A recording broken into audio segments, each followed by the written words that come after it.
ఇదేంది గిరీష్, గీడ స్టీల్ పెట్టినవు, గడ బంగారాన్ని పెట్టినవు, గీదో రంపం పెట్టి బర్రన కోస్తున్నావు, ఓ చైన్ పెట్టినవు, ఈ చైన్ లింక్ పెట్టినవు అనంటే రతన్ టాటా ఆ మహనీయుడు ఒకసారి ఒక మాట చెప్పిండు, అరే నిన్నెవడో సంపాల్సిన అవసరం లేదురా, అగర్ నీ లోపల మార్పు లేకపోతే నీకు నువ్వే శత్రువు అవుతావు అని చెప్పి రతన్ టాటా వెనకటికి చెప్పిండు. అంటే ఇంతమంది పెద్ద చైన్ల, అంత దృఢమైన చైన్ల ఒక చిన్న తుప్పు పట్టిన లింకు దొరికితే ఈ చైన్ పరిస్థితి ఏమవుతుంది అని అనేది ఒక క్వశ్చన్ ఇవ్వాలి. ఏం చెప్పాలనుకుంటున్నావు గిరీష్, లింక్లా ఏడ తుప్పు పట్టింది అని అంటే కాంగ్రెస్ హీన చరిత్ర చెప్పకముందే మాట్లాడుతున్నావు ఏంది గిరీష్? ఎస్, ఆంధ్రజ్యోతిలో ఒక కథనం వచ్చింది ఫ్రెండ్స్, ఇవాళనే వచ్చింది పేపర్లో, ఇవాళ పేపర్లోనే మెయిన్ హెడ్లైన్స్లలో ఉన్నది. అందులో మన గౌరవనీయులు పెద్దలు రేవంత్ రెడ్డి గారి పైన ఒక కథనం ఏమని వచ్చిందంటే, రాహుల్తో కలిసి ప్రధాని వద్దకు బీసీ రిజర్వేషన్ల పెంపునకు సహకరించాలని మోదీని కోరనున్న సీఎం రేవంత్. మోదీ అపాయింట్మెంట్ కోసం యత్నం, బీసీ బిల్లు అంశంపై పార్లమెంట్లో చర్చ కోసం పట్టుబట్టాలని నిర్ణయం, రిజర్వేషన్ల పెంపుపై ఇండియా కూటమి ఎంపీలకు పవర్ పాయింట్ ప్రజెంటేషన్, ఇందుకోసం 2-3 రోజుల్లో ఢిల్లీలోనే ఉండనున్న ముఖ్యమంత్రి, కార్యాచరణపై బట్టి ఉత్తమ్తో భేటీ, బీసీ బిల్లుతో పాటు రాష్ట్ర ఆర్థిక పరిస్థితి, వనరులు సమీకరణపై చర్చ. అయితే ఇప్పుడు ఇక్కడ రేవంత్ రెడ్డి గారు మాట్లాడిన మాటలలో ఒకటి విడ్డూరం ఉన్నది. ఎస్, మీరు ఇంటుంది కరెక్ట్, విడ్డూరం ఏంది తెలుసా? బీసీ బిల్లు అంశంపై పార్లమెంట్లో చర్చ కోసం పట్టుబట్టాలని నిర్ణయం, ఇది ఫస్ట్ పాయింట్. సెకండ్ పాయింట్ ఏందనంటే రిజర్వేషన్ల పెంపుపై ఇండియా కూటమి ఎంపీలకు పవర్ పాయింట్ ప్రజెంటేషన్. ఇది మన రేవంత్ రెడ్డి కొత్త పెళ్లి కొడుకాయ, తెలంగాణకు కొత్త పెళ్లి కొడుకైండు. కాకపోతే పార్లమెంట్లో ఇది కొత్త కాదు. ఈ బీసీ రిజర్వేషన్ బిల్లు మీద 1947కి చర్చ నడుస్తుంది రేవంత్ అన్న. మీరు ఇవాళ నిద్ర లేచిండ్రు, నేను నిద్ర లేవంగానే మొత్తం దునియా మొత్తం నిద్ర లేచిందని అనుకునే తత్వంలా మీరు పాపం మీ ట్రాప్లో మీరే పడుతున్నారు. గిరీష్ అసలు ఏంది కథ? మళ్ళీ ఇక్కడ రైట్ సైడ్ ఏదో, నీ రైట్ సైడ్కి ఏదో పెట్టినావు గిరీష్, నీ ఫోటోలు పెట్టినావు అని అంటే లాస్ట్కి నేను సమరైజ్ చేస్తాను ఈ ఫోటోల సంగతి. ప్రస్తుతానికి రేవంత్ రెడ్డి గారు తీసుకొచ్చిన ఏదైతే బీసీ బిల్ ఉందో దీని మీద ఏ ఛానల్లో కూడా పెద్దగా డీటెయిల్గా చర్చ జరగలే. కాకపోతే ఈ బీసీ బిల్లు మీద ఇద్దరు కొట్టుకున్నారు. వీళ్ళిద్దరు పరస్పరంగా మన ఎవరు చింతపండు నవీన్ గారు ఎమ్మెల్సీ, ఇంకా కల్వకుంట్ల కవిత గారు నిజంగా చెప్పాలంటే పరస్పరంగా విమర్శలు చేసుకున్నారు. కట్ చేసి సీన్ లోపలికి పోతే ఏందనంటే తెలంగాణ ఒక బిల్లు తీసుకొచ్చింది, ఒక పొలిటికల్ గ్రౌండ్ తయారు చేయడానికి ప్రయత్నం చేసింది.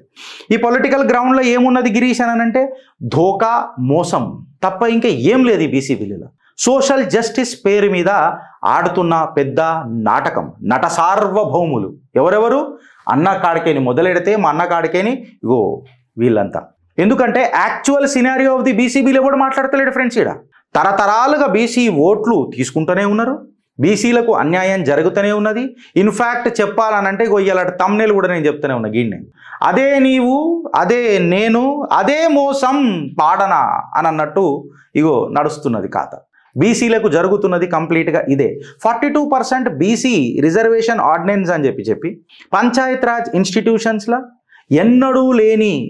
ఎప్పుడూ లేని అంత అర్జెంటుగా ఈ బిల్లును పాస్ చేయడం అనేది ఎంతవరకు వాస్తవం అని చెప్పి మాట్లాడుతున్నా. ఇప్పుడు బీసీలందరూ గిరీష్ ఇది నువ్వు మాట్లాడుతున్నావు, నువ్వు బీసీవే కదరా, మళ్ళీ నువ్వు ముదిరాజు బిడ్డవే కదరా, ఇది నీకు సపోర్ట్ అవుతుంది కదరా అంటే నాకు సపోర్ట్ అవుతుంది, నేను ఆనందిస్తున్నా. కాకపోతే నా అనుభవం ఏం చెప్తున్నది అని చెప్తున్నా. ఈ బిల్లు పాస్ అవుతుందా కాదా అనన్నా చిట్టా ఓపెన్ చేస్తున్నా. ఎందుకు చెప్పాలి నా ఫ్రెండ్స్, ఆనందం ఒకవైపు మంచిగా ఉంటుంది, ఆ అనుభూతి కూడా మంచిగా ఉంటుంది. కాకపోతే ఇది ఆచరణకు అవుతుందా అని అనేదే లక్ష్యం. నా బీసీ బిడ్డలు, నా బీసీ సోదరులు మోసపోవద్దు అననే తపస్సు నాది. నేను చింతపండు నవీన్ గారు లాగా రాజకీయం చేయదలుచుకోలే, ముద్దాన్ని వాస్తవాలు మాట్లాడదలుచుకుని. ఇలా ఒక హిందూ ముస్లిం పంచాయతీ తీసుకురాలే నేను, బండి సంజయ్ గారు మాట్లాడినట్టు. అందులో ముస్లింలకు ఎట్లా ఇస్తారు? ఓకే ఫైన్, ముస్లింలకు ఇవ్వద్దు, మతతత్వ రిజర్వేషన్లు భారత రాజ్యాంగంలో లేవు, కరెక్టే. బట్ యాక్చువల్లీ ఈ బిల్లు చట్టబద్ధత ఈ బిల్లుకు ఉన్నదా అని అనేది వారు కూడా మాట్లాడలే. అంటే సబ్జెక్ట్ ఎంతున్నది అని అనేది ఒకటి చూడరు, మిమ్మల్ని ఎవరు మోసం చేస్తారని అన్నది చూడు. ఇప్పుడు చిట్టా అయిపోతున్నా అధ్యక్ష అని చెప్పి ఈడ మాక్ అసెంబ్లీ చిత్రగుప్తి ఇలా మొదలెట్టింది. అధ్యక్ష ఇవాళ మేము అడుగుతాం, ఎందుకంటే ప్రశ్నించేటోళ్ళు ప్రశ్నించకపోతే యూట్యూబర్లే ఇవాళ మాక్ ఎమ్మెల్యేలు కావాల్సి వస్తుంది. ఎమ్మెల్యే మాక్ అసెంబ్లీ నడపాల్సి వస్తున్నది.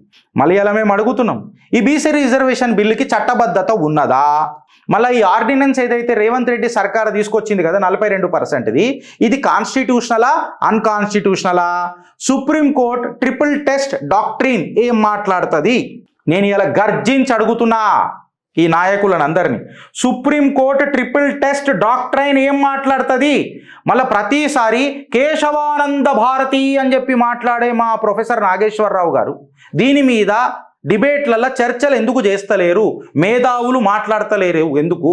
మేధమదనం చేస్తలేరు ఎందుకు అని ఆలోచిస్తే, సుప్రీంకోర్టు ట్రిపుల్ టెస్ట్ డాక్ట్రైన్ ఏం మాట్లాడుతుంది అని మాట్లాడితే friends, Krishnamurthy versus Union of India 2010 and Vikas Krishnarao Gawali 2021 supreme court crystal క్లియర్గా చెప్పింది. ఏమని చెప్పిందంటే, ఫస్ట్ ఆఫ్ ఆల్ మీరు ఇట్లాంటి డేటా ఆర్ ఇట్లాంటి ఆర్డినెన్స్ పాస్ చేయాల 42% అంటే మీ దగ్గర ఏమన్నా ఎంపీరికల్ డేటా ఉందా?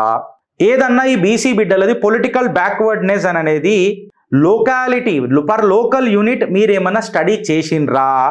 ఇవి స్టడీ చేసినప్పటికీ మీ దగ్గర ఇంపీరియల్ డేటా ఉన్నప్పటికీ ఈ బిల్ ఏదైతే ఉంటుందో, రిజర్వేషన్ ఏదైతే ఉంటుందో, ఇది 50% కంటే ఎక్కువ దాటొద్దు.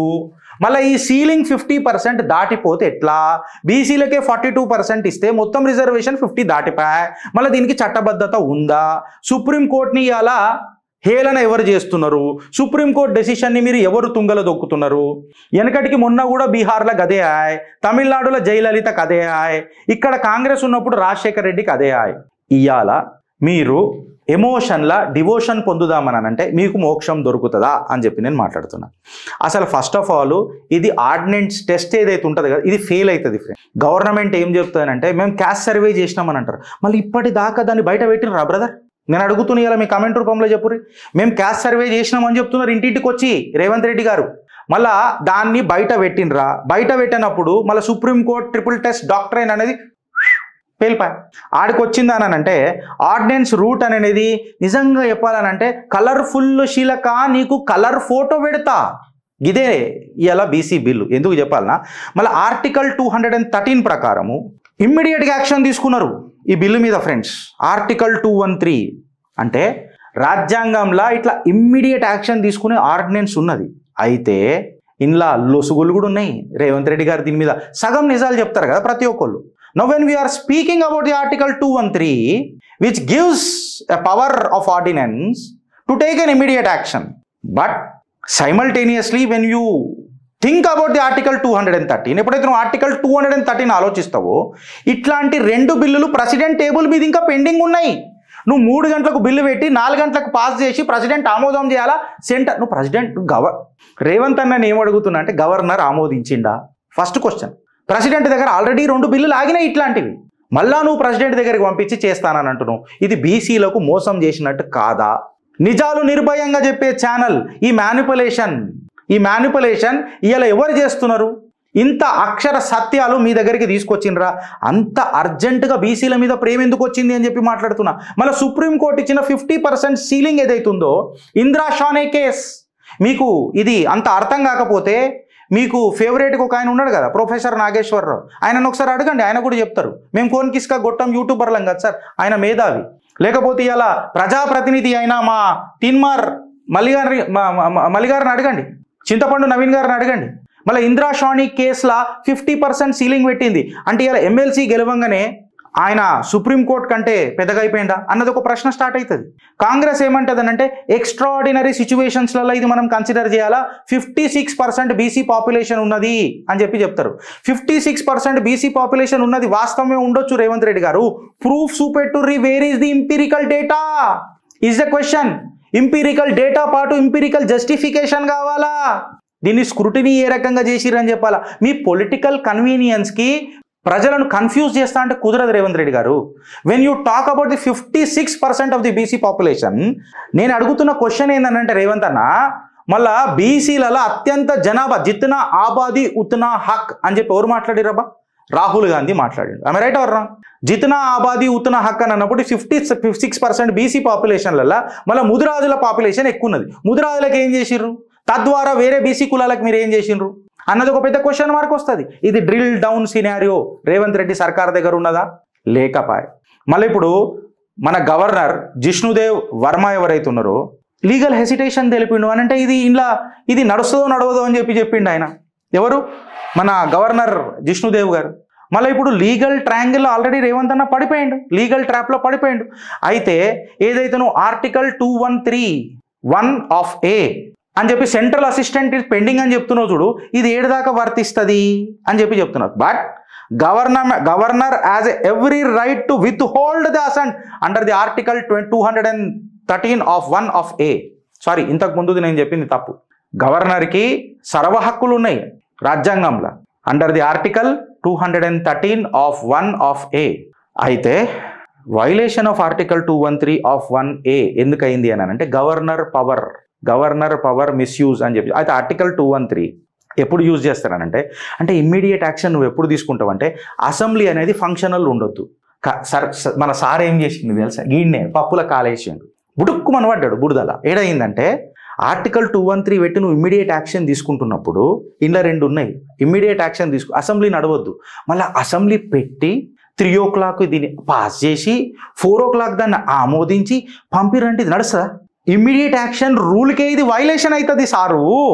It violates the intent and the spirit of article 213. అడ్వకేట్ని పెడితే మీ లార్డ్షిప్ అని చెప్పి మాట్లాడతారు అడ్వకేట్. నేను డ్రెస్ షర్ట్ వేసుకొని మాట్లాడుతున్నాను, నల్ల కోట్లు వేసుకుని దజ్జాలు ఉడాస్తారు కోట్లల్లో. మీరు అర్థం చేసుకోవాలా. ఇంకా దీన్ని ఏం చేశారంటే ప్రెసిడెంట్ శాంక్షన్ రిక్వైర్డ్ అని చెప్తున్నారు. మళ్ళీ ఆర్టికల్ 200 ఆర్టికల్ 201 కూడా తీసుకున్నారా లేదా? ఇది ఇన్సల్ట్ చేసినట్టు కాదా? ప్రెసిడెంట్ పవర్ని తక్కువ చేసినట్టు కాదా? When you take 200 and 201 into consideration mister CM. తెలుసా, చట్టాలు ఎవడయ్యా చుట్టాలు కావు సార్. చట్టాలే ఎవడయ్యా చుట్టాలు కావు సార్, ఎవరికైనా చట్టాలే. అయితే ఈ బీసీ బిల్ రిజర్వేషన్ ఏదైతుందో ఎడ్యుకేషన్ అండ్ ఎంప్లాయ్మెంట్ అనేది ఇది ఆల్రెడీ ప్రెసిడెంట్ దగ్గర ఉన్నది. మళ్ళా ఇట్లాంటి ఆర్డినెన్స్ తీసుకొని వచ్చి ముంగట పెట్టడం అనేది కాన్స్టిట్యూషనల్ ఎట్లయితుంది? ఇది ఇండియా యొక్క ఫెడరల్ స్ట్రక్చర్ని, ఇన్స్టిట్యూషనల్ ప్రాసెస్ని ఉల్లంఘిస్తుంది అని చెప్పి రాజకీయ నిపుణులు మాట్లాడుతున్నారు. అంటే ఈ బిల్ ఏదైతుందో 42% బిల్ ఏదైతుందో కంప్లీట్గా అన్కాన్స్టిట్యూషనల్, ఇన్వాలిడ్ బై కోర్ట్స్. ఇది సోషల్ జస్టిస్ కాదు, కేవలం ఎలక్టరాల్ పాలిటిక్స్ కోసము, ఎలక్షన్లలో లబ్ధి కోసమే ఆడుతున్న ఆట అని చెప్తారు. మన ఆయన పేరేందబ్బా, సల్కం షెరు అన్నదమ్ములు Asaduddin Owaisi barrister. Article 21, article 15, article 16 అని చెప్పి మాట్లాడతాడు. మళ్ళీ ఆర్టికల్ 14 గురించి ఎందుకు మాట్లాడతలేడని అంటున్నా.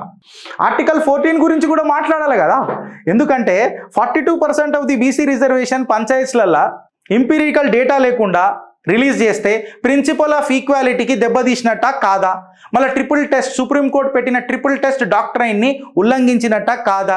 డేటా పబ్లిష్ చేయకుండా, local body wise backwardness report లేకుండా, ట్రాన్స్పరెంట్ కోటా జస్టిఫికేషన్ లేకుండా ఈ బిల్లుని ఏ రకంగా తీసుకోవేరని చెప్పి ఇవాళ నేను అడుగుతున్నా. ఆర్టికల్ 14ని మనసులో పెట్టుకొని అడుగుతున్నా. ఇప్పుడు ఇది లీగలీ కాన్స్టిట్యూషనలీ నడుస్తుందా నేను అడుగుతున్నా. జనాలు చూస్తుర్రు. అగర్ కోర్టులకు పోయారు అనుకో, మళ్ళీ బీసీలకు నిజంగా చెప్పాలనంటే గుండె వగిలిపోతుంది. మళ్ళా మోసం చేసిర్రా అనే తత్వం స్టార్ట్ అవుతుంది. మా ఓట్ల కోసము మాకు సీట్లు ఇవ్వకుండా ఆఖరికి మా బీసీ బిడ్డలే మమ్మల్ని మోసం చేసినరా అని చెప్పిన ఒక ఆలోచన వస్తుంది. ఈ ఆలోచనల్లా బీసీ బిడ్డలు కృంగిపోయి కృషించిపోతుంటే ఆడ మీరు శవరాజకీయాలు చేసే ప్రయత్నం చేస్తున్నారు చూడు, ప్రాబ్లం అవుతుంది. మీరు ఏదైతే గూటకపు నాటకం చేసి ఒక మ్యానుఫ్యాక్చర్ చేస్తున్నారు చూడు, బీసీపీ సపోర్ట్గా చేస్తున్నానని హాఫ్ నాలెడ్జ్లతోని, ఇది యాక్చువల్ ఇంప్లిమెంటేషన్కి దారి తీస్తుందా లేకపోతే ఇది టెంపరీ పొలిటికల్ బజ్జా? నేను ఇవాళ అడుగుతున్నా. కాంగ్రెస్ ఎన్ని రోజులు ఈ విక్టిమ్ కార్డ్ ఆడుతుంది అని చెప్పి కాంగ్రెస్ని నిలదీస్తున్నా. ఇది కొత్త కాదు ఫ్రెండ్స్, కాంగ్రెస్ ఈయన చరిత్ర కొత్త కాదు. నేను ఆ స్లైడ్కి లాస్ట్కి వస్తా. రాజకీయాలు జర తర్వాత మాట్లాడుకుందాం, సబ్జెక్ట్ కరెక్ట్గా మాట్లాడుకుందాం. ఇది కాంగ్రెస్ కొత్త కాదు. Habitual betrayal by the backward classes. Congress habitual betrayal అంటే ప్రతిసారి మోసం చేసింది బీసీలను, బ్యాక్వర్డ్ క్లాసెస్ని. ఇదే Congress mandal commission at the సెంటర్ని అపోజ్ చేసింది. మళ్ళా బీసీ ఉద్ధరిస్తాం అని చెప్పి మాట్లాడుతుంది కదా, మళ్ళీ మండల్ బీసీ కమిషన్ని ఎందుకు వ్యతిరేకించింది? 2009-2014 తెలంగాణ ఎలక్షన్స్లో 12% ముస్లిం కోటా అనిచ్చి ఎప్పుడైనా డెలివర్ చేసిందా?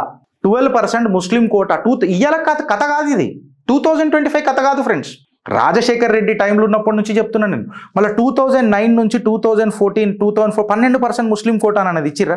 దీన్ని 9th షెడ్యూల్లో పెడతా అంటారు. ఇప్పుడు ఏ బీసీ, ఓ తెలంగాణ, ఓ ఆంధ్రప్రదేశ్, వాళ్ళందరికీ చెప్తున్న తెలుగు రాష్ట్ర ప్రజలకు 9th షెడ్యూల్లో పెడతానంటారు.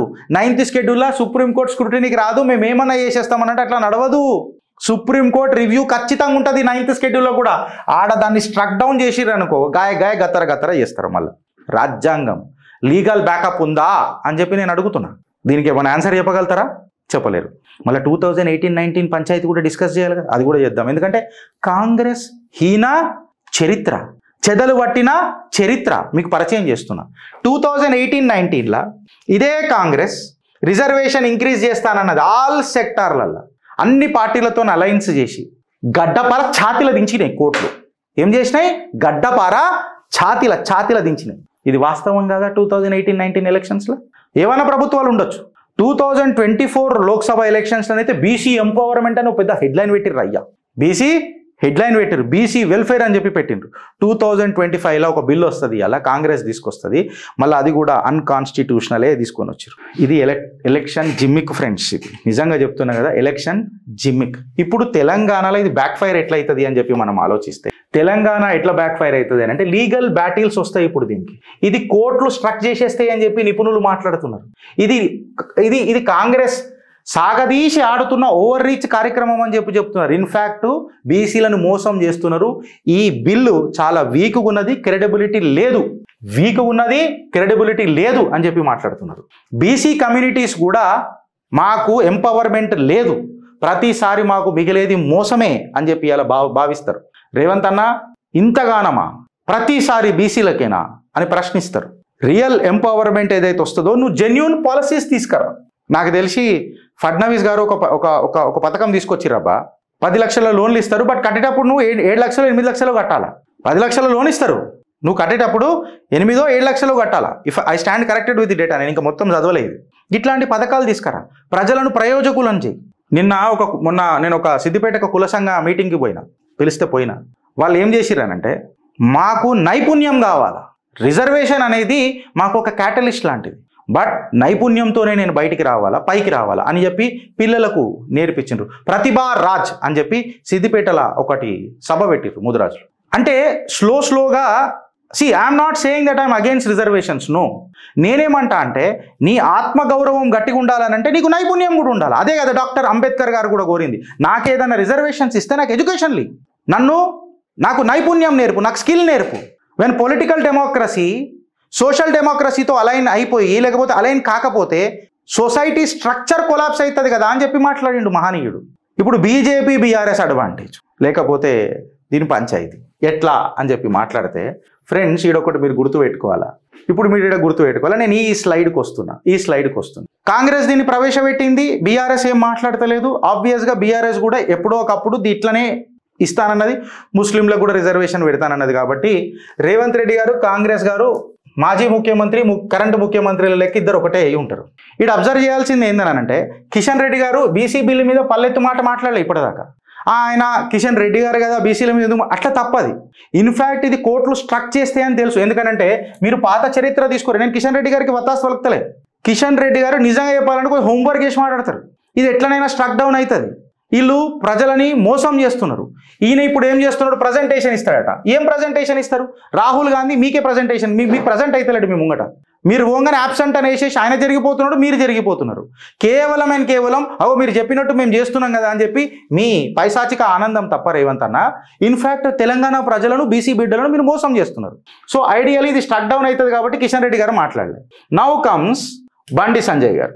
ఈయనేమంటారు, ముస్లింలు విశేషాలు ముస్లింలు. అసలు ఇది ఎవరికి వర్తించదు. ఆయనకు ఒకటే తెలుసు. నిన్న కూడా బోనాల దగ్గర పోయిండు, అక్కడ అదే మాట్లాడు, గుళ్ళని కట్టేసేయాలి ఓల్డ్ సిటీలో. కరెక్టే, కట్టుకుందాం. ఫస్ట్ ఉన్న గుళ్ళు కాపాడుకుందాం.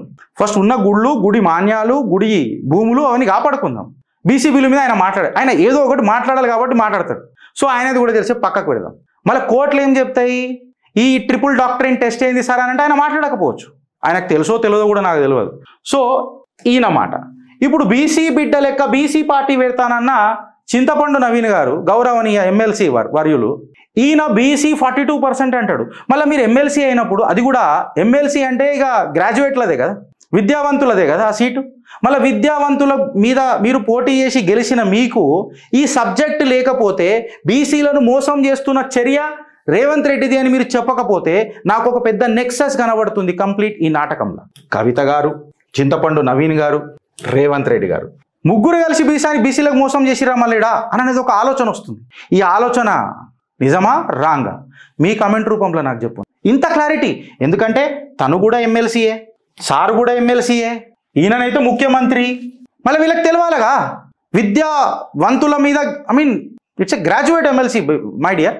యూ నీడ్ టు అంటే మీరు మీరు మీరు మొత్తం నిజాలు చెప్పాలా, సగం నిజాలు. బీసీలను మోసం చేసినట్ట కాదా. మళ్ళీ గిరీష్ ఇక్కడ రాజా సింగ్ గారి ఫోటో పెట్టినాం. హిందూ హృదయ సామ్రాట్ రాజా సింగ్. ఇందులో ఏమన్నా డౌట్ ఉందా ఫ్రెండ్స్? కమెంట్ రూపంలో చెప్పురి. ఏ కోన్కిస్కా గొట్టం వచ్చినా ఎవ్వరు వచ్చినా అన్నా చెప్తామే గిట్లా అయిందే వస్తున్నా. ఏకైక ఆవాజ్ హిందూ హృదయ సామ్రాట్. కమలం పువ్వు ఆయనకున్నా, కమలం పువ్వు ఆయనకు లేకున్నా, కమల్ కా కమాల్ రాజా సింగ్, అలా డౌట్ లేదు. గోషా మహల్ కా ఘోషణ రాజా సింగ్, భాగ్యనగర్ గర్జన రాజా సింగ్, ప్రతి హిందూ బంధువు గర్వం గౌరవం రాజా సింగ్. అందులో డౌట్ లేదు, అందులో డౌట్ లేదల్లా. భాగ్యనగర్ కా భగవా రాజా సింగ్ అని చెప్పి మాట్లాడతారు. ఆయనను ఎవరో డామినేట్ చేస్తానంటే నడవదాడా? నువ్వు డామినేట్ చెయ్యి, ఎప్పుడు చెయ్యి, ఆయన కంటే ఎక్కువ ధర్మానికి నిలబడి చెయ్యి. ఇప్పుడు నువ్వు రాజా సింగ్ మీద మాట్లాడి ధర్మం ఎందుకు మాట్లాడుతున్నావు గిరీష్ అని అంటే, బీసీ రిజర్వేషన్ బిల్లో ముస్లింలను పెడుతున్నారు అని అంటే రాజా సింగే ఫస్ట్ మాట్లాడాలా. ఆయన మాట్లాడలేదు అని అంటే నాకున్న సూత్రాల ప్రకారము రాజా సింగ్ అన్న దీని మీద మాట్లాడిండట. ఇస్మే క్యా క్యా హే అని చెప్పి అడిగిండట. సరే ఇది ఇట్లున్నది ఇట్లున్నది కోర్టులు ఇట్లా చేసేస్తాయి అని చెప్తే ఠీకే సమజ్దారి. ఏడ తగ్గాలనో ఏడ నెగ్గాలనో తెలిసిన మనిషి. అడ్వాంటేజ్ తీసుకోవాలంటే తీసుకుంటుండే రాజా సింగ్, తీసుకోలే. మంచి చిరంజీవి గారు ఒక మాట చెప్తారు ఒక సభలో, మంచి 100 మంది ముంగట చెప్పు, చెడు చెవులో చెప్పు అని అంటారు. ఎందుకు దీని మీద మాట్లాడాలా? ఇది ఆటోమేటిక్గా కోర్టులు స్టక్ డౌన్ చేస్తాయి. రేవంత్ రెడ్డి పాపం బలిబకరా అయిపోతాడు. మన చింతపండు నవీన్ గారు అయితే బీసీలను మోసం చేస్తారు. సో ఈయన పెట్టే బీసీ పార్టీ ఎంతవరకు స్వచ్ఛందంగా ఉంటుంది, మళ్ళీ ఎవరు సత్యహరిశ్చంద్ర మునిమన్మణులు, ఇది ఏడుదాకా పోతుంది. ఇక నేను మీ ఆలోచనకు వదిలిపెడుతున్నానంటే ముఖ్యమంత్రి వర్యులకు నేను ఒక చిన్న చూపిస్తున్నా. బీసీలను అవమానం చేయకండి సారు. బీసీల మంత్రి శంకర్ ఈర్లపల్లి శంకర్ బట్టలు ఉతికే జాతి ఇవాళ ఎమ్మెల్యే వేదిక మీద కూర్చున్నాడు. చేపలు పట్టుకునే శ్రీహరి ఈ రోజు మంత్రి శంకర్ ఈర్లపల్లి. రేవంత్ అన్న నీకు దండం పెడతా. బట్టలు ఉతుకునేటోళ్లకు ఒక కులం ఉంటుంది, ఆ కులం పేరు ఉంటుంది. చేపలు పట్టుకునేటోళ్లకు ఒక కులం ఉంటుంది, ఆ కులం పేరు ఉంటుంది. అలా వృత్తి చెప్పి ఒక బీసీ బిడ్డలను అవమానం చేయకండి. మీరేం మాట్లాడకపోయినా పర్వాలేదు, బీసీలకు ఏం చేయకపోయినా పర్వాలేదు, మీరు ఇది అని చెప్పి వాళ్ళని హేళన చేయకండి. ఇక దీన్ని మించి నేనేం మాట్లాడదలుచుకోలేదు రేవంత్ అన్న. మీరంటే గౌరవం నాకు. మీరు బీసీలకు ఏం చేయకపోండ్రి, కానీ మమ్మల్ని అవమానించకండి. నేను చింతపండు నవీన్ని కాదన్నా, నేను గిరీష్ దారాముని. నా ఛానల్ చిత్రగుప్త్. నిజాలు నిర్భయంగా ఇప్పే చిత్రగుప్త్. ఇక నిజాలు మాట్లాడినందుకు మమ్మల్ని గుడ్డలు తీసి కొడతానని చెప్పి మళ్ళీ మీకు ఏమన్నా అనిపిస్తే చెప్పుండ్రి, మేమే ఇప్పుకొని వస్తాం. కిందేసి తొక్కురి, మమ్మల్ని కిందేసి తొక్కుండ్రి. కానీ మన బట్టలు ఉతికేటోళ్ళు, చేపలు పట్టుకునేటోళ్ళు కాదన్న. వాళ్ళకంటూ వాళ్ళకొక ఉన్నదన్న, వాళ్ళ కులాలు వాళ్ళకు పేర్లు ఇచ్చినాయన్న, గర్వంగా చెప్పుకుంటారన్న ఆ జాతికి చెందిన బిడ్డలని. ఏ ఉద్దేశంతో అన్నారో నాకు తెలియదు. మీ దాంట్లో సదుద్దేశం ఉండొచ్చు, నేను కాదని అంటలేను. బట్ నాకు అర్థమైంది నేను చెప్తున్నా. మీరు అన్నదానికి 1,00,000 కారణాలు ఉండొచ్చు, బట్ నాకు అర్థమైన దానికి కూడా 1,000,000 కారణాలు ఉంటాయి. అందుకనే నేను ఈ మాట చెప్తున్నా. ఇగో ఈ మనిషిని ఉద్దేశించి నేను ఒక మాట చెప్తున్నా. ఏంది అనంటే ఫ్రెండ్స్, ఇగో ఇదే. నువ్వు గిట్ల చైతన్యం లేకపోతే తుప్పు పట్టిపోతావు. నీ ఆత్మవిశ్వాసమే తుప్పు పట్టి నిన్ను చంపేస్తుంది. సోషల్ జస్టిస్ అనేది ఒక బ్రోకరేజ్ కాదు, చెస్ బోర్డ్ ఆడుతున్న బ్రోకర్ కాదు, జోకర్ కాదు, ఆర్ ఎవరిదో ఒక 4-5 పొలిటికల్ అంబిషన్ కాదు. యావత్ తెలంగాణ ఆధారపడి బతుకుతున్న ఒక సెంటర్ పోల్ బీసీలు ఇవాళ తెలంగాణలో. నువ్వు ట్రాన్స్పరెంట్ చట్టాలు తీసుకురా, రాజ్యాంగబద్ధమైన కాన్స్టిట్యూషనల్ రైట్ ఉన్న ఏమంటారు చట్టాలు తీసుకురా. 42% బీసీ కోటా అని చెప్పి అన్కాన్స్టిట్యూషనల్ బిల్లులు తీసుకొచ్చి ఇది కమిట్మెంట్ టు జస్టిస్ అని అంటే ఎట్లా? కాంగ్రెస్ హీన చరిత్ర, కాంగ్రెస్ కాంగ్రెస్ బ్లఫ్స్, ప్రజలు సఫర్, పీపుల్ సఫర్ అవుతారు అని అనేది ఇలా కొత్త విషయం కాదు. It's time and again proved. Vote bank రాజకీయాలు బంద్ చేసేయండి, నోటు బ్యాంక్ తత్వాలు బంద్ చేసేయండి, సోషల్ జస్టిస్ పేరు మీద మమ్మల్ని అడ్డగోలుగా అరాచకాలు చేయకుండా. మీ డైవర్జెంట్ టాక్టిక్స్కి ఇలా తెలంగాణ లేదు. బీహార్లో ఏమైందో మాకు తెలిసి ఇట్లాంటి చట్టాలు, ప్రెసిడెంట్ టేబుల్ మీద 2 చట్టాలు, సుప్రీంకోర్టు కేస్ లాస్ ఉన్నాయి, ట్రిపుల్ టెస్ట్. ఏం మాట్లాడతారు నాకు చెప్పుంటారు మీరు. ఫ్రెండ్స్, నిజాలు నిర్భయంగా ఇప్పే ఛానల్ ఇది. తెలుగు రాష్ట్ర ప్రజలకు చెబుతున్నాం. మేము ఏదైనా సైడ్ తీసుకుంటే అందులో నిజాయితీ ఎంత ఉన్నదన్నది తీసుకున్నాం. సబ్జెక్ట్ లేని వాళ్ళు మస్తు మాట్లాడతారు. ఏం పంచాయతీ కాకపోతే ఇలా నేనే మాట్లాడుతున్నా కదా. కట్టర్ హిందూ అని నేను చెప్పుకుంటా, బట్ తాకట్టు పెట్టా సబ్జెక్టే మాట్లాడతా, రాజ్యాంగబద్ధంగా మాట్లాడతా. నా హక్కుల కోసం రాజ్యాంగబద్ధంగా ఖచ్చితంగా కొట్లాడనంట. బికాస్ నా ధర్మ హిందుత్వ, నా జాతి భారతీయత అని చెప్పి ప్రతిసారి నేను గర్వపడతా, గర్జిస్తా. This is Chitragupt, uncut, unedited, unfiltered. ఇది మీరు గుర్తుపెట్టుకోరు ఫ్రెండ్. నచ్చితే కంటెంట్ ఒక నలుగురికి షేర్ చేయండి. మీకు కంటెంట్ మొత్తం నచ్చితే, మీకు అర్థమైతే నలుగురికి చెప్పి, ఇగో ఇదిరా ప్రాబ్లం, ఇట్లా మోసం చేస్తున్నారు ప్రభుత్వాలు అని చెప్పి చెప్పుండ్రు. బట్ మా కృషి మీకు నచ్చితే ఒక నలుగురికి షేర్ చేయరి, కమెంట్ చేయరు. మా పని నచ్చితే QR కోడ్ కనిపిస్తుంది, మీరు మాకు డొనేట్ కూడా చేయొచ్చు. మాకు రెట్టింపు ఉత్సాహంతో పనిచేసే సహాయం చేసిన వాళ్ళు అవుతారు మీరు. భారత్ మాతాకి జై.